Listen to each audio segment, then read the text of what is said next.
Hey guys, make sure you're following us on Gutter Installer on Facebook, the Gutter Installer group with none other than this logo. We got a lot of cool merch too, a lot of cool swag, hats, hoodies, tees, coffee mugs, anything you want to show your colors with, come and get it. Let's go.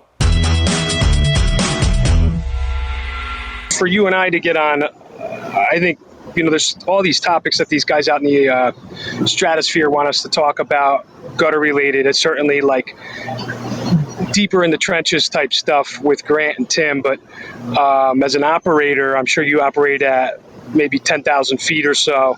I think it might be exciting for us to talk about entrepreneurship and what drives you, what drives me, what kind of experience you have, and why you're doing this. I think it gives a little insight. There's guys out there that are definitely doing a few things at once, like I am, like you are, and I think it lends to guys like, I think that the topic is a hot topic for a handful of guys that just don't make themselves known, and they certainly are not. They're not on Facebook in the middle of the day, so we don't, nobody knows what they're up to. They're out there grinding, doing their thing. So I've watched the other podcasts you were on. I know about your background. When did you leave corporate and sort of get off onto your own footing? When did you launch into your entrepreneurial, pursuits? Well, we did have a side hustle when I was with corporate, and it started around 2010. So we started. My wife and I started investing in rental properties, and so corporate job was the week, and then the weekend we did weekend warrior type work. So we did a lot of the work on the houses ourselves. Sure. Paint, drywall, tile, all kinds of fun stuff. Not at a professional level, but enough to get the job done. Right. So that was, our first kind of toe dip into entrepreneurial opportunities. Like rental properties are, everybody says they're a little bit passive, but that's not always the case. So, but it was good for me to keep that or get that started while we were rolling through, continuing. My wife and I both had corporate jobs. So that was, the first part. We'd always wanted to get into real estate, rental business, different things like that. So got our foot in the door there in 2010, built it up, ended up to where we had, I think it was 35 doors, Wow. 2016. And, we did have a partner in the process. Still to this day, we've been in business together for 13 years. So Excellent. it's been a very good run there. But that was kind of the first thing is you kind of start to see your side hustle bringing in money that can support you, depending, no matter what happens in the corporate world, because Right. a lot of people like the corporate world because you can make good money in there, but you can also get comfortable. And that was kind of the place I found myself in 2020. I'd gotten comfortable, and so my progress movement up the ladder had kind of stagnated in the corporate world, and so it was starting to get the itch for what's the next thing, what's the next step. And, Sure. Looking around, the first thing we kind of looked at was like, I'd love to go buy a business, and, starting from, let's look at restaurants, let's look at everything, just kind of all over the place, trying to figure out what, business ownership may really look like. Sure. And, so, it was, we looked at a lot of things. Restaurants, were you pursuing the franchise model in that arena as well? Not initially, so we looked at a couple of neighborhood stores, you look at Biz by Sell, different things like that, which, you can occasionally find good gems there, but generally these are businesses that people want out of. Right. There's a reason they're dumping them. Yeah. So, that was kind of learning through that process that anything that's readily available and it's out there and it's been out for a while, it's probably not something you want unless you're ready for investing in a big turnaround, and you've done that before. With your first business, I didn't want to invest in a turnaround. It's an asset purchase, and you have your own ideas on how to run it. You just want to snag the assets and leverage them. Yeah. And so, kind of dipping toes into NDAs, getting some information, looking at financials on different things. And at the time, I didn't really know what I was looking at. you got a business Sure. background, you understand certain things, but when you're all over the place, whether it's restaurants or whether it's bars or kids jump houses, bounce houses, things like that. I'm just kind of looking at it purely from financial standpoint of, is it profitable, is it not? And again, those kinds of businesses that are for sale, it's really hard to value them that way. So I learned early on. So basically, starting that process, I learned early on that I needed help. So get Right. with a business broker, get with talk more with some friends that were in business ownership, try to understand a little bit more about what is it that I'm really looking for. I mean, So, rain gutters are a niche inside of a niche. So if you start from the P&L side and you're looking at margins and numbers, and you're like, all right, I see that this is profitable. That's one thing, right? Like that takes you to the next step where you start sticking your nose in and looking around. But man, is it a niche inside of a niche? You need some unique characters with some unique skill sets to pull it off. I mean, your average GC can't do it. They usually have a machine sitting in a garage that has 2 inches of dust on it because they don't know which end of the machine to put the metal into, and how to execute on it. It's definitely a unique business. yes, so that was the path from kind of meandering through, looking at different things, really educating myself on business ownership and different things.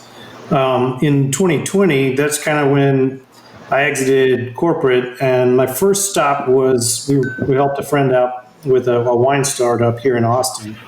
So that was the first. I'm not the business owner, but I'm in a startup company. I'm involved in everything. It's there's a lot of different things you got to figure out as part of a startup, and so that gave me a little bit more confidence. So, can I operate a business? Owning a business is one thing. Can you operate the business? Can you do it well? Are you willing to make tough decisions when the time comes for those? That's actually a good question. Let me interrupt because I don't want to lose it. Do you feel like you got your chops on your own since 2020, or did you leave corporate with the skill sets knowing you could parlay easily? Well, I did feel like I had some skill sets, but I think what I realized is, there are skills that translate from corporate to business ownership, but I mean, you don't ever truly know until you own the business. You're right. What it is, and the commitments that you're doing when you get into that business. That's the part that, with a corporate job, you've got, you feel like you're comfortable. You have income. You're not concerned about, where's, the leads have dried up. We don't have any business this month. You still kind of get the steady thing. So,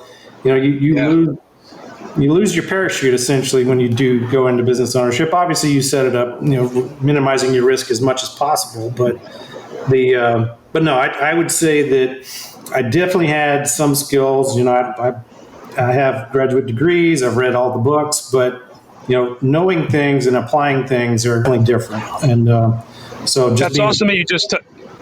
It's awesome you just touched on that. I mean, that sense of urgency and that need to stoke the fire really is probably the biggest and first and foremost lesson when you leave the comfort of the corporate environment, right? You got all of a sudden it's like, this is do or die. This is on me. I got to get over and keep blowing on that fire every couple of minutes to make sure it's scalding hot.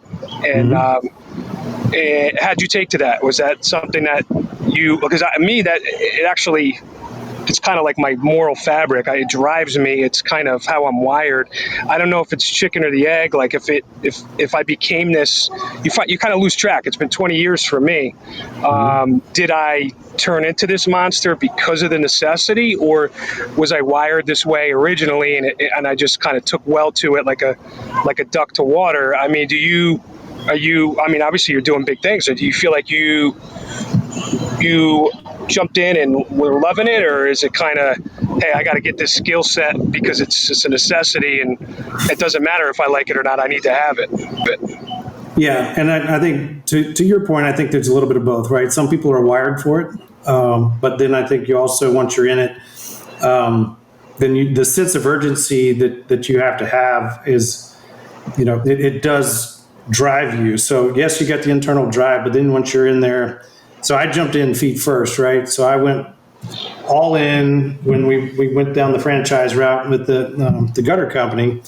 All in, I'm operating it, I'm doing everything. I'm selling when guys are not showing up, I'm helping install, I'm everything. And so run around. It's the only way to know. It's the only way to really truly know the business inside and out. Yeah. And you got to cut your hands and get dirty.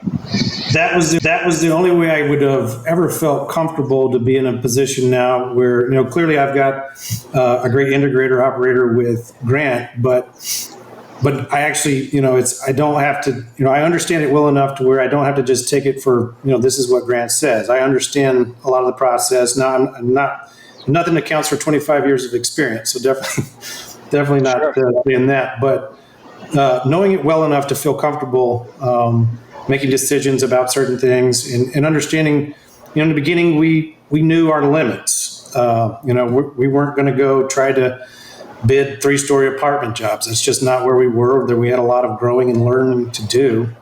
And, so kind of understanding the framework within you're going to be, where you'll be successful.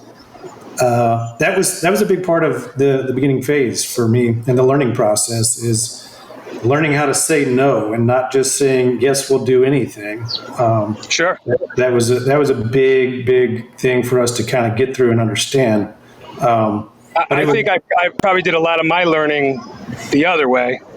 And we all make mistakes, but not that I could look back and say I made tons of mistakes. But you kind of take on these jobs that you probably, in hindsight, you quickly learn I shouldn't have. But that's the way you learn why you don't want to do them, or what it does take to get it done. If you want to now bring it into the fold and make it part of the agenda, it's like, whoa, we got beat up on that one. What do we need to bring in house? What do we need for equipment, or how do we need to price this thing to make it a winner?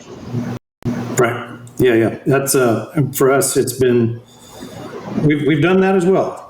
So you go down the road, you commit to a job that, there is no growth without pressure. There's no growth without a stretch. So there are times where you're going to have to do 100%. That. So there's a lot of times where you look at a job or look at a situation, we know what our strengths are, but yes, sometimes you do have to say, yes, we're going to do that. We're going to take the chance on that one. Otherwise, we're just going to be stagnant and just be the local guys that just do the basics. And, so that's kind of getting dirty and touching stuff. Just, for a topic of conversation, I think we'll probably bring a laugh out of this. What do you, as an owner, what do you think for installers and day-to-day operators inside the business? What do you find is the toughest part of the job? Is it setting up a 40-foot ladder? Is it dealing with tricky customers? Is it pricing? What do you find is some of the tougher stuff that probably drives you to train your guys on that stuff hard?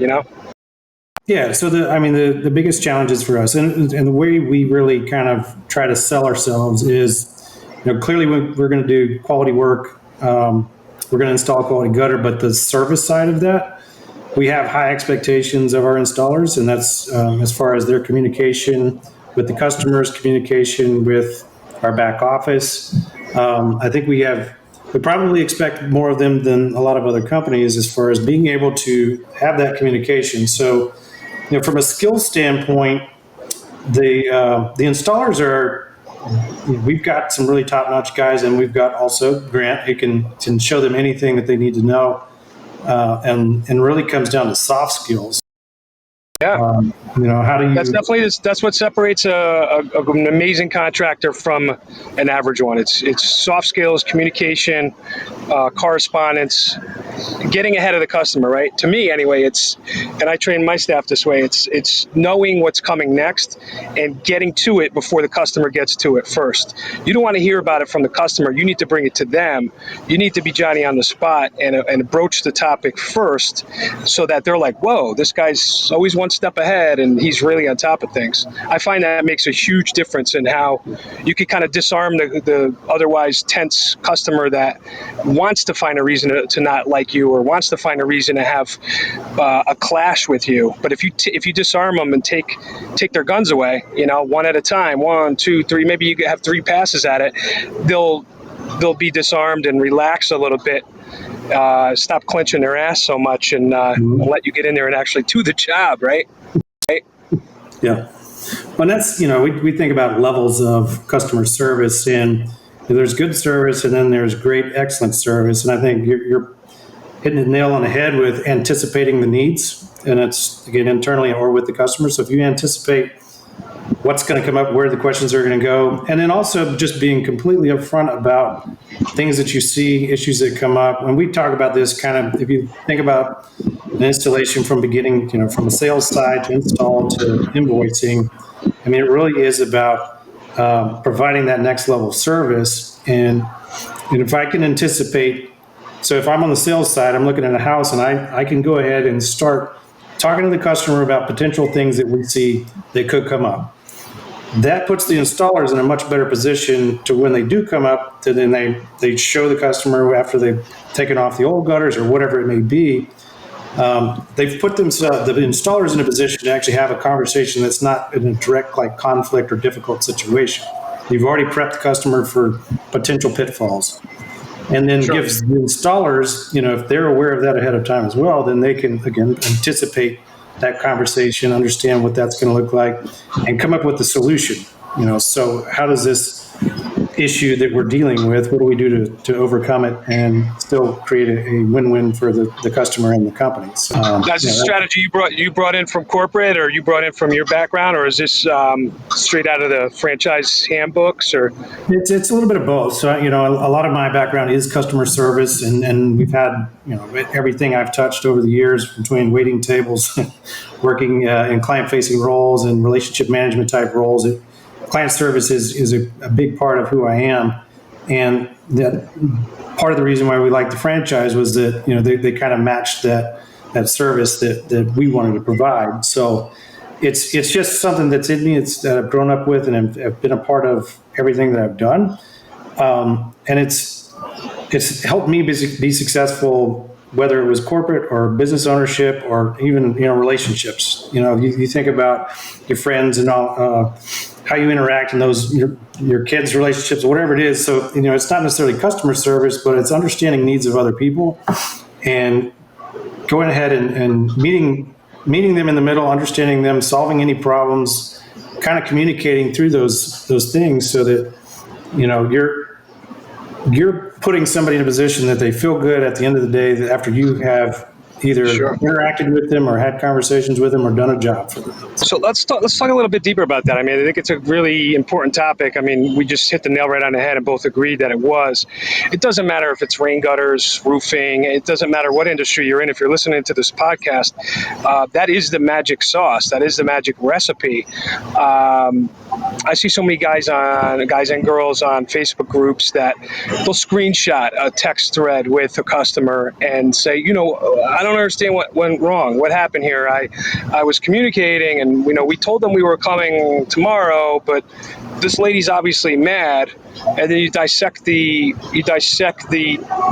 communication, or the choice of words, or the strategy that they used on how to structure their sentences, and you say, hey, look, did you read that again? That kind of came off as standoffish, or I could tell without even looking at the previous text, you didn't communicate. You said you were coming tomorrow, but you didn't say what time tomorrow. You didn't manage their expectations at all, and that's the only reason why they have this passive aggressive tone in their response to you. It's because it's your fault, and then they say, oh yeah, you're right. So obviously time is limited. We can write books on this stuff, Kipp, but we're talking about it now together. How do we give advice to these guys to do better, or to me, I don't know. I sometimes in a sales role, and even when I was a junior sales guy, I've had mentors that say, you talk too much. You got to shut up more. But I don't think so. I disagree. Maybe not now so much. Maybe I did when I was younger. But to me, I try to be expressive. I was an English literature major in college. I did a lot of reading, and in conjunction with that reading, a lot of writing. The assignment in you're studying Shakespeare in college course, the assignment is read it, interpret it, and then write about it. So you really need to learn how to, think autonomously, and then extrapolate data from that communication, and then be able to regurgitate it and maybe even write about it. I think writing skills is something that really, really lacks with contractors. And I think writing skills stem from quality reading skills. It kind of goes hand in hand. So I don't know where I'm going with this. I wouldn't say that the recipe or the suggestion is go read a lot of books, but I think if there's some way, or maybe you and I could come up with a couple ideas on how these guys could really work better on their writing and their communication. Like, what do you think? Where do they start with that? Well, I think number one, you got to be, if not an expert, knowledgeable about what you're talking about, right? So you got to come from a base of knowledge when you're doing that. But I think one of the things that I see that is one of the bigger challenges from a communication is misinterpretation of written words, whether it's a text or an email. You can't see facial emotion, right? Yeah, you can't see posturing. You can't see any of that. So if you write a dry one-line text or whatever it may be, your intent is good. You think that you're saying something, but it's the way it's received. That message is received as "I'll be there in 10 minutes" or whatever. It's very dry. It's not real personal. So that's where I see a lot of the challenges is the way we're communicating through written form. Because if you want to deliver great service, if you want to have all of that, you really have to have the conversation. You got to speak to people, talk to them on the phone, and a lot of people don't want to do that. But that's where the customer service comes in, beyond just informing them, but also bonding with them, having those connection moments where they're not just seeing you as a contractor who's showing up, doing a job, and they're gone. Right. So what is the connection that you can make with those folks beyond just the written word? Now, clearly, with text messages and emails, it's informational. There's a lot of things that you do need to relay to these customers. But yeah, I think it just goes back to obviously coming from a place of understanding and knowledge, and then being able to have conversations with people. And I think that's another thing that anybody out there that's like, I don't like talking to customers. I don't enjoy those conversations, those interactions. It's just not for me. Well, that's where I would say I encourage you to get out of your comfort zone. One of the things that we like to do, or I personally like to do, and we do with our kids, is we talk about video yourself giving a speech, or video yourself so you can see how you come across. I've talked about this online a number of times. It's definitely a killer suggestion. Yeah, so just, so you can get more comfortable with yourself. And if you're comfortable with who you are and how you're presenting, you're going to be that much more comfortable in front of the people. And it takes practice. But those are the things that I kind of look at as like, just know your subject, learn how to connect with people, and then just be personable. So I think one easy one would be always give the other person, the customer, the benefit of the doubt. I think a lot of guys are running around operating their businesses way too tight and tense, way too worked up and emotional, and defensive. They think that everybody's trying to attack them. Maybe it's usually PTSD type of reaction, where maybe they have had a few bad jobs, maybe they did make a bunch of mistakes on other installs, and people reacted to it poorly, and I can't blame the customer for that. But then the contractor gets in this whirlwind of defensiveness where he's agitated and always tense and uptight. And back to what you said, if there's no affect behind the message, if it's a text message saying, "So are you coming today?" They read it as, "So are you coming today or not?" Or they take it the wrong way. I think if you just stop, hesitate, even if it's for a few microseconds, and really just give the customer the benefit of the doubt, read it 3 times, and just assume they don't have that tone. They really are not coming at you aggressively, or they're not passive aggressive or frustrated with you. If you assume that, that that's the case, and then respond accordingly, and you take out the emotion on your end, you also have to actually spend a little extra time on crafting the response, because you want to make sure you don't have any emotion in your response either, so that they don't misinterpret. But if you do that, it's amazing how oftentimes it'll go the right way. It'll work itself out. Even exclamations or emojis. And I'm not a huge emoji guy, but I do plug them in, because as corny and cartoony as they are, they actually work. Because if you put an exclamation, which means you're excited and happy, or you put a smiley face into a message with a customer, if you have to use text, you could easily disarm that customer, and that emoji or exclamation basically lets them know at the end of the sentence, you mean nothing bad by it. You are on a happy note. You are being can-do and positive. There is no angst in your message, and those little tricks go a long way. I agree. The emojis, I agree. Some people, you hear them, well, that's childish. Overdue. But it's a way for you to give some context to your statement. So, like you're saying, if you're putting an exclamation at the end of something, some people can take it as, so I'll be there tomorrow at 10:30 a.m. exclamation point. And some people read exclamation point as, I'll be there at 10:30 a.m. tomorrow, damn it.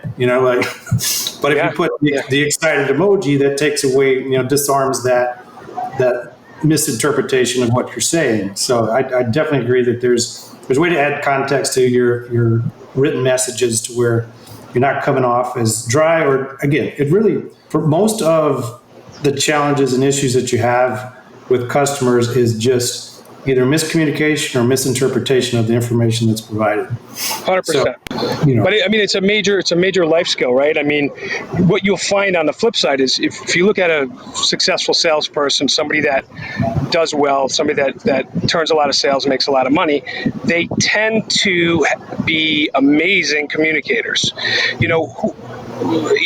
Think back on high school, or 20-somethings out there in the dating scene. If you communicate well, you tend to get the cute girls. I mean, it's as simple as that. It's just a life skill. If you know how to send that message and beyond any shadow of a doubt, and disarm them and take away any doubt and peel away anything that may be a negative, and really just zing that directive to that listener, the person, the recipient of that message, you're going to win. You're going to sell. You're going to win relationships. You're going to get what you want. You're ultimately going to get what you want. So put the tools down and stop hiding behind your DeWalt tool bag and your super saw and your this and your that, and learn how to deal with people. I mean, you can't grow a business if I'm an amazing carpenter, though. It's like nobody cares. Nobody wants to be around you. Yeah. It's a life skill. People want to be around people that communicate well and are can-do and positive. It's just simple math. Yeah. It's really not hard. Some of the biggest lessons are the easiest ones, They are, and that's, that again, to go back to people's comfort zone, talking, the guy that gets the girls, the one that actually goes and talks to them. The guy sitting in the corner is rarely going to get that opportunity. And it's similar with, we talk about this with our salespeople, don't just be totally dependent on leads that we provide you. You've got to be talking to people everywhere. A big proponent of talking to people at the gas station. You're in a wrapped truck, you're in a wrapped vehicle, there are people asking you questions. Engage in those conversations. You never know. We ended up with a massive copper job just because somebody saw a truck and there was a conversation had at a gas station. You never know 100%. What it's going to be. So you have to be willing to put yourself out there.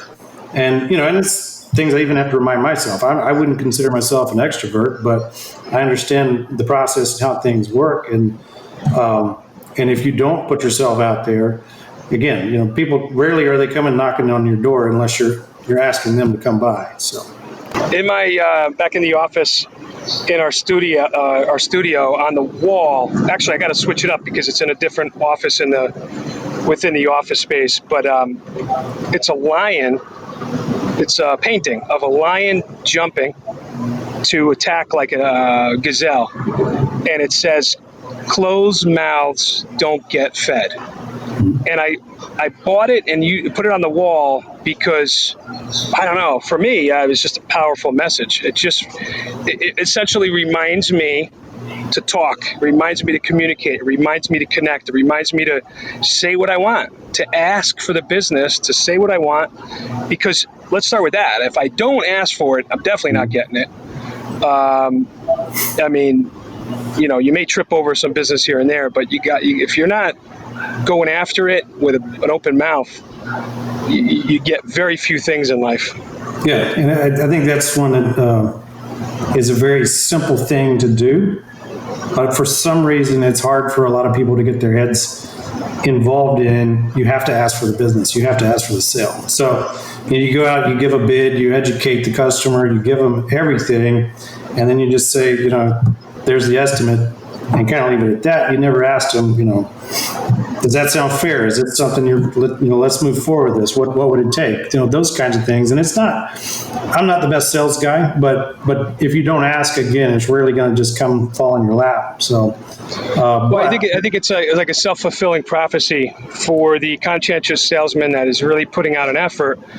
What you'll find is, even in early stages for a rookie, when you first start getting going and you start getting some sales, you build that confidence. When you build that confidence, you're much more confident and willing to open your mouth on the next one. And then again, it's that self-fulfilling prophecy. You just kind of create this environment, this winning environment for yourself, and then you're on a road to closing, and then you'll turn around and go, well, what have I been doing different? Well, I gained the confidence through some successful sales to sell even better, to ask for the business even at a more proficient rate. So I don't know. I mean, it's funny how these things work, but until you start rolling it downhill, you can't get that momentum. Well, and this is a little off topic, but you mentioned the lion and the gazelle. I'm sure you've heard the story of the lion and the gazelle in Africa. So every morning in Africa, a lion wakes up. I'll butcher it, but the lion wakes up and he knows that if he's going to have food, he better run and he's got to catch that gazelle. And then the gazelle, every morning they wake up, they know that they got to run because they don't want to be caught by that lion. So the moral of the story is when the sun comes up, you better be running. So it's one of those things. Yeah, it doesn't matter who you are, right? Yeah, it doesn't matter who you are, you got to be running. Being said, are you? What are you doing? Are you into other things? You have a new side hustle? Are you growing things at the same time? Or are you trying to expand and pick up additional territories with brothers? Like, where's your headspace on this? Well, we continue to add zips and territories with the brothers. We started out with just part of the Austin market, and kind of through some different opportunities, we were able to pick up all of the Austin market, and then we've kind of grown around it. So we have a massive territory within a franchise that's very, very helpful. And obviously, the Austin market is an amazing market. So we continue to invest in the brothers and in the market for that business. And then my wife and I are in the process of going through and starting another franchise totally outside of the gutter industry. So we're in the middle of getting that started. It's a different concept and more in the commercial construction space. Interesting. And so one of the things that our goal is, and the way my wife and I look at this is, what we want to do is we want to get into a business, we want to get it up and running, we want to bring in somebody that can run the business, operate the business for us, get it to where we feel comfortable with it, put the systems and processes in place, give them the framework, the guidelines, core values, operate within these things. That's what we've done with the brothers branch here. And so the next thing we're moving into, it'll be the same model. So, hopefully within 2 years, we'll have that up and running. We'll do that. And then we'll move on to what's the next one. So kind of keep tacking on similar businesses to where we can leverage a lot of what we already have. So that's, one of the things that's nice about once you have a business is if you tack other things on, you've got existing infrastructure, I've got warehouse space, I've got trucks, I've got things that I can, utilize and leverage, and lots of trailers that, we can do whatever we need. So something you could talk about today, or is that still under wraps, or where are you at with that? Still in under wraps, but what I can tell you is it's little bit more of a recurring revenue model, so more of a equipment rental type business. So, Cool. Yeah, those do well. They're wildly popular up near us. yeah, I would say the initial company, the model for this was based out of Boston. So, if we can replicate their success there, then we'll be very, very happy here in Austin. So, Does it lend to the rain gutter space at all? Or would it help you leverage anything? Or well, not necessarily. So it's you got more B2B in the equipment rental on the construction side than B2C, but better again, prices on ladders, I guess. yes, yeah, we have ladders, tools, all that. So you go through and you look at your startup expenses.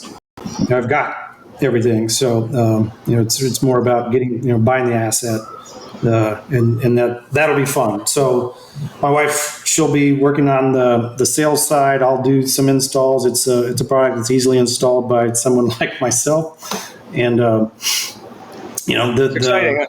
yeah. So the differentiator with this one is it's more of it's not just like one of the major corporate equipment rental companies where they just rent equipment. We'd provide the service on the front end and back end of that rental. So going back to the customer service that is really our passion and part of what we do. So we know we can nail that. Down in your region of the country, or are you spreading that around? No, it's the Austin market. So we, the way my wife and I look at things, we want to own the entire market. When you get into franchising, there's usually territories that a lot of times can be split up, and then over time, it kind of consolidates. But we got the Austin market, and we're excited about it. Very nice. Austin's a booming, one of the most big growth regions in the country. No, I mean city-wise, is that it's got to be top 10? No. Yeah, I think it's top 5, and it's which is again, it's an amazing market. So for people that are starting out, your market does help. Depending on where you are. If you're, so I hear a lot. I'm on a national level with the gutter contractors, and I talk to guys all over the world actually, but Texas seems to be a real dichotomy, a real blend of guys really doing it, and then there's so many guys that are just crying about price and the race to the bottom, that let's compete on price nonsense. Yeah. And so many guys that are just like, we're just getting outbid by these low ballers, and to me it's a mentality. But if the market's saturated with low ball prices, it's actually, so it's a blend. I think you could argue it makes it harder for the high end guy. To me, I think it makes it easier because it really, you stand out from the crowd. You're the purple unicorn, and there's going to be people that buy purple unicorns. There's people that buy lime green Lamborghinis, and if you're the Lamborghini dealership, you're going to get the sale. I mean, it's it's all what you choose. You can't have it all.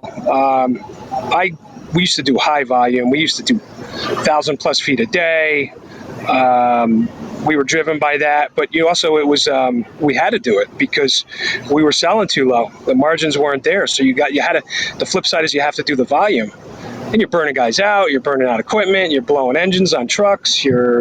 Everything's high pressure, and to hell with it. Why run like that? I don't do the high volume model. I don't care to. I want what I want. I want the jobs I want. I want the cherry jobs, and we'll take it at the volume it comes in. Obviously, we're always trying to improve on that, but once you break away from that volume mentality, so how do you find that Austin market? You guys are seemingly having no problem getting nice jobs.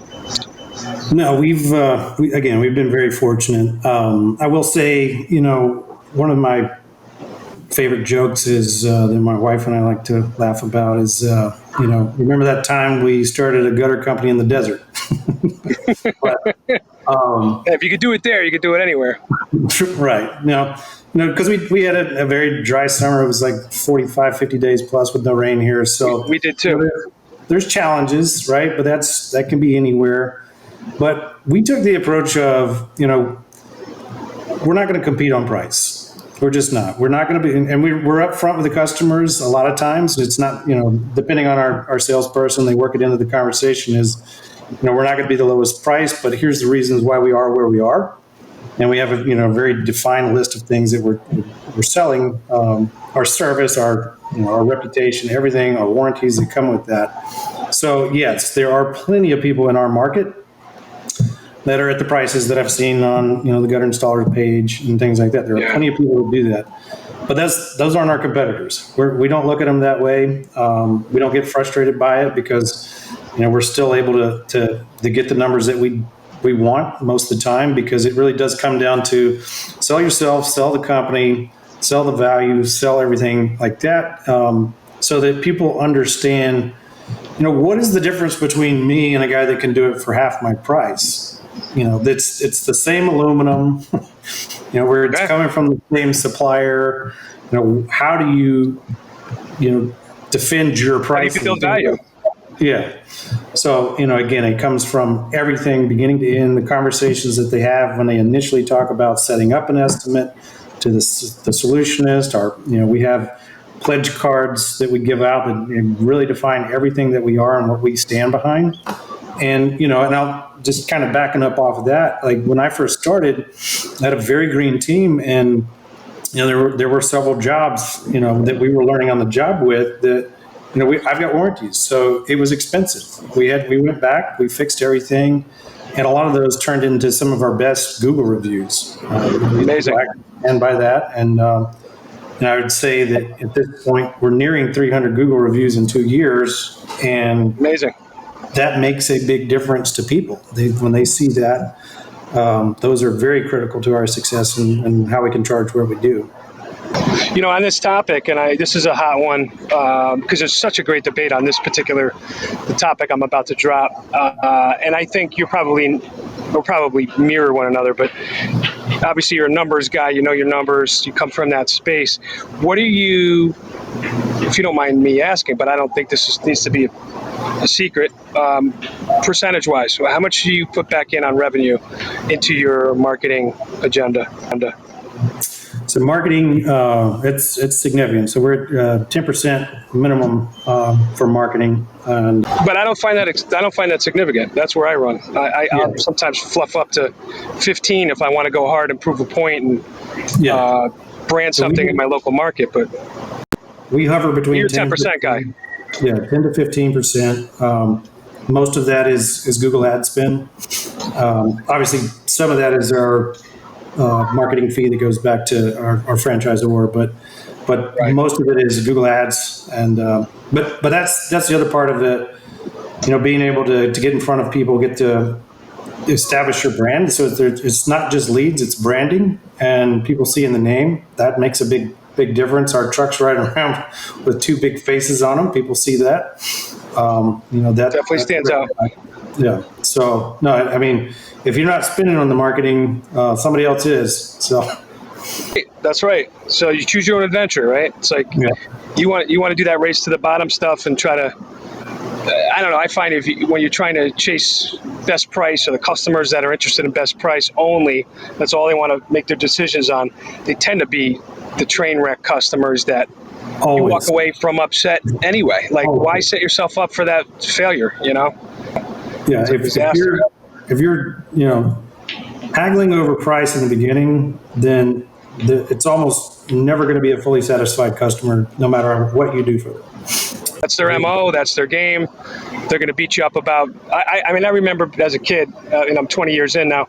I remember standing there looking at something with a customer, some nonsensical thing they're trying to point out or explain to you, and whether it defies physics or logic, whatever they're asking about. But now is like, there's so much psychology that I've picked up and learned. That truly is probably one of my stronger skill sets in running a business. Is you have to be a psychologist, but you step back now and you go, wow, that was just a ploy. That was just a game they were playing to try to walk their way out of an additional deeper discount with the final payment.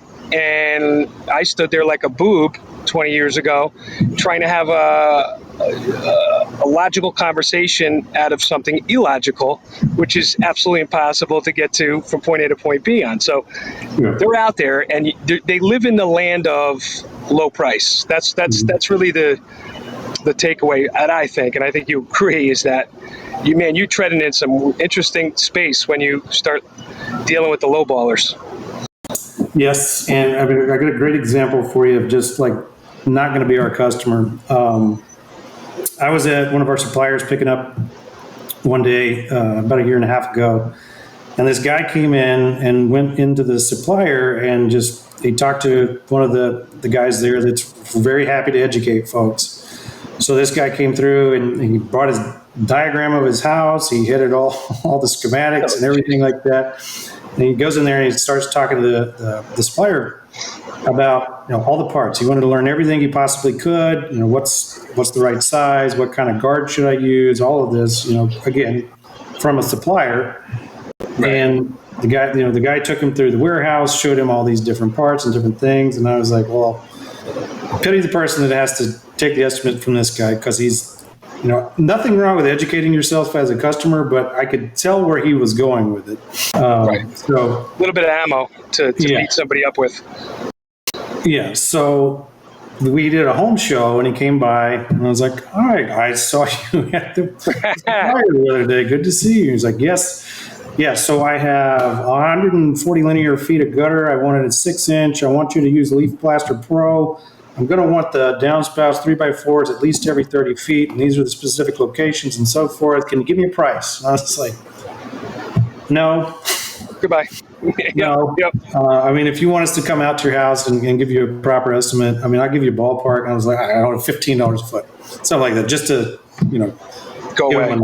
This is not worth my time. And then we ended up going out, meeting with him, educating him, going through the process.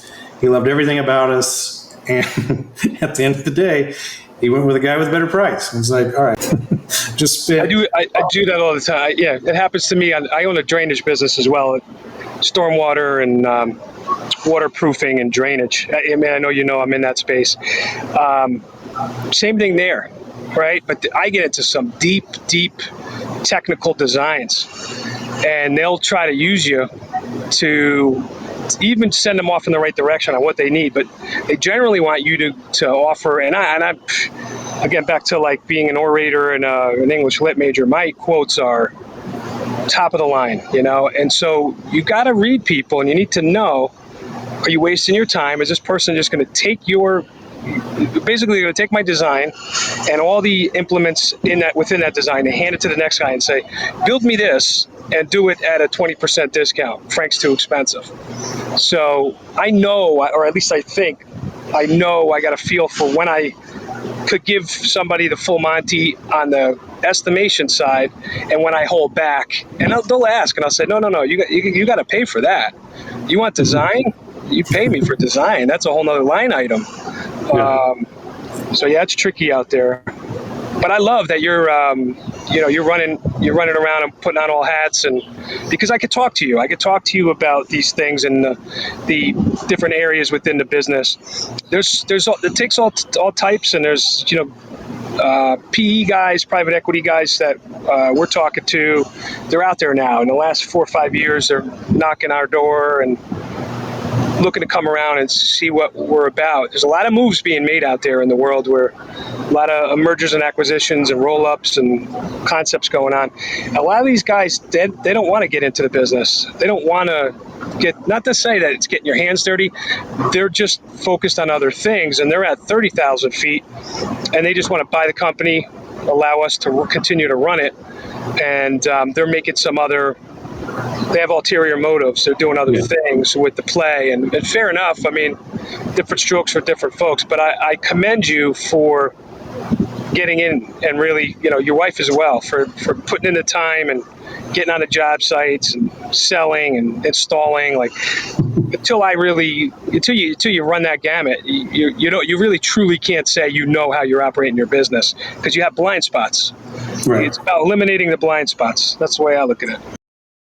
Yeah, and there's a whole industry of trying to fill in the gaps for people. You don't know what you don't know, kind of thing. And I mean, it's true. That's, again, 2 years into this, we don't know everything. We know we don't know everything. We also kind of, wouldn't say budget time or money for it, but we plan for the unexpected. Things are going to happen. You're going to have employees that don't work out. People are going to steal from you. Trucks are going to break down. Machines are going to get bound. Things are going to happen. You really have to make sure, again, it's not everybody's in the same position to do it, but always think about what the next step is. Don't get completely wrapped up in, oh, this thing happened. It's like, well, it's going to happen. Things are going to happen. You're going to have an awful customer. You're going to have amazing customers. It's all over the place. As long as you're preparing for it and understand how to react to it from a place of taking the emotion out of it. Because I will tell you, my first 3 or 4 months in, when things were not installed exactly the way we needed them to, and we were going back and doing all that. It was a very much like, I'm failing, I'm not doing this. You take it like really personal and all of that, but sometimes it just takes time to hone the craft, find the right people, get the right people on board. And I've been very fortunate, again, between the market, the opportunity that we have here. We've had a lot of good people come through that have helped us. I give all the credit to the people that are running the business and installing right now, because it's at this point I'm in a position to be able to know it well enough to continue to grow outside of this. So. Well, one other thing I wanted to add, and I think it's a good time to do this, and I'm so happy to have you on here with me, especially in this forum here. The last 3 years, I've been really active on these Facebook groups and trade shows, and I've been on stage at GutterCon and spoke to the audience, and we've been just pumping content on Facebook, and I listen to people, and I try to get the general consensus, and I try to be a leader and try to be a mouthpiece for these guys, and try to get the collective sense on what they want or what they need or what they lack, and then I try to go out and get it for them. And I will say, I'm not a franchise guy, just not my thing, but that doesn't mean it's not wildly successful for somebody like you. I do know the pulse, and a lot of these small-time guys, and guys, I'm trying to change your way of thinking out there, guys, but a lot of them are threatened by brothers that just do gutters, or have been nasty on Facebook groups, and they're threatened by the franchise presence nationally in whatever territory they're in, and they feel like they're maybe getting pushed out, or you guys are you put in the 10%. Maybe that's the lesson here, guys. Put the 10% in, but you take that budget and you guys run the internet. You run the sponsored ads, and you're running the organic ads, and you own market share. And not even you particularly. I'm saying the franchise model. But that never intimidated me, and for me, again, I'm not looking to sign on, but it's like, they're doing things right. Let's acknowledge the fact that brothers that just do gutters are doing some things right here, guys. So, don't get your hair up and run away. Let's dig in and meet guys like Kipp, who is amazing and very forthcoming and willing to talk about things, and be a real person and tell us how he runs his operation. And to me, and I say this again, I've said this multiple times, and I really firmly believe in it because I believe in myself, but it's a big sandbox. There's room for everybody to get in and play. Maybe you're in that corner playing with a Tonka truck, and I'm over here with a pail and shovel on my corner, but we're in the same sandbox. I'm not threatened by you, digging over my shoulder or kicking sand on me. Like, it's all good in the hood. We could all play, and there's a lot that we can learn from guys like you. And, it inspires me, whether it's brothers or some other business in a completely different industry that just has their marketing and their packaging together. It inspires me and motivates me to work on my own businesses and do the same thing for my brands. So, I welcome you guys with open arms. I know Grant. He's a big mouthpiece for your brand, and I say that with all due respect. I mean, he really he's a diplomat for the brothers, but I know he's been dealing with a lot of negativity. But I kind of feel like the tides have turned, and your wherewithal and your presence in the market has improved. Honestly, if I were you, I wouldn't care, because they are, at the end of the day, competitors. But for you small time guys that are trying to grow and become big time, or work on your, $250,000 a year business and try to pop that $1 million mark, step one is emulation, and really, looking at who is doing this the right way. The quickest shortcut is to model after the guys that are successful. Mm-hmm. So it's so simple to do. See how they're doing it, and then do it yourself. So Kipp is not hiding, and Kipp is being gracious, and he's on here, and I ask a couple pointed questions, but I love it, because I'm confident that I could keep plugging into my thing, and any conversation's a good one. There's lessons to be learned here, and Kipp, thanks for putting your face out here. And you don't have to. You're doing all the right things in the business. You can stay on the business side. In fact, outside of maybe recruitment locally for your local services, I think you're fighting a good fight by taking your time out to be on interviews like this. Grant, the same way. I don't know if there's another play for you guys, but heck, you're taking your time out and you're sharing with us, and to me that's important. You're good people. Yeah, sure, your brand's a threat for some folks, but tough noogies, guys. That's the way it shakes out. Yeah, and I definitely, Frank, thanks for having me on. And I would say to anybody that, I understand the temperament of the community.